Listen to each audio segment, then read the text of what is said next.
Lip pigmentation ചെയ്താൽ അത് ലിപ്സ്റ്റിക്കിനെ substitute ചെയ്യുമോ? പലപ്പോഴും എൻ്റെ അടുത്ത് പേഷ്യൻ്റ് ചോദിക്കും, ഡോക്ടർ എനിക്ക് എല്ലാ ദിവസവും ലിപ്സ്റ്റിക് ഇടുന്നത് ഭയങ്കര ബുദ്ധിമുട്ടാണ്, അപ്പോൾ ഞാൻ ആലോചിക്കുകയാണ് ലിപ് പിഗ്മെൻറ്റേഷൻ ചെയ്ത് കഴിഞ്ഞാൽ എനിക്ക് വേണ്ടി ലിപ്സ്റ്റിക്കേ ഉപയോഗിക്കേണ്ടല്ലോ എന്നുള്ളത്. സോ നിങ്ങൾ ഒരു ഐഡിയൽ കാൻഡിഡേറ്റ് ആണെങ്കിൽ ചിലപ്പോൾ അത് പറ്റിയേക്കാം. പക്ഷേ ജനറലി നമ്മളുടെ ഒരു സൗത്ത് ഇന്ത്യ, നമ്മുടെ ഒരു സ്കിൻ ടൈപ്പ് അനുസരിച്ചുള്ള നമ്മുടെ ലിപ്പ് എപ്പോഴും കുറച്ച് ഡാർക്ക് ആയിരിക്കും. I am not saying it's very dark, പക്ഷേ കുറച്ചൊരു ഡാർക്ക് ആൻഡ് ബ്രൗണിഷ് ആവുന്നതുകൊണ്ട് പലപ്പോഴും നമ്മൾ പിഗ്മെൻറ്റേഷൻ ചെയ്യുമ്പോൾ നമ്മൾ ഉദ്ദേശിക്കുന്ന എക്സാക്ട്ലി സെയിം കളർ കിട്ടത്തില്ല.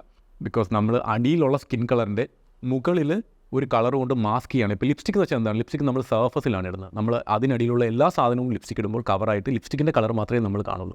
അതേസമയം നമ്മൾ മൈക്രോ പിഗ്മെൻറ്റേഷനിൽ എന്താണ് ചെയ്യുന്നത്? നമ്മുടെ സെൽസിനകത്തോട്ടാണ് നമ്മൾ പിഗ്മെൻ്റ് ഇടുന്നത്.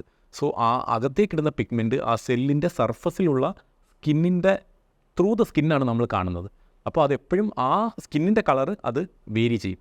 അതുകൊണ്ട് നിങ്ങളുടെ ലിപ്പ് വളരെ ലൈറ്റ് ആണെങ്കിൽ നിങ്ങൾക്ക് ഉദ്ദേശിക്കുന്ന ഒരു കളർ കിട്ടാം. പക്ഷേ നിങ്ങളുടെ സ്കിൻ കുറച്ച് ഡാർക്ക് ആണെന്നുണ്ടെങ്കിൽ പലപ്പോഴും നമ്മൾ ഉദ്ദേശിക്കുന്ന എക്സാക്ട് കളർ കിട്ടത്തില്ല. പക്ഷേ നിങ്ങളുടെ ലിപ്സ്റ്റിക് യൂസ് കാര്യമായി കുറയ്ക്കാൻ മൈക്രോ പിഗ്മെൻറ്റേഷൻ വഴി സാധിച്ചേക്കാം.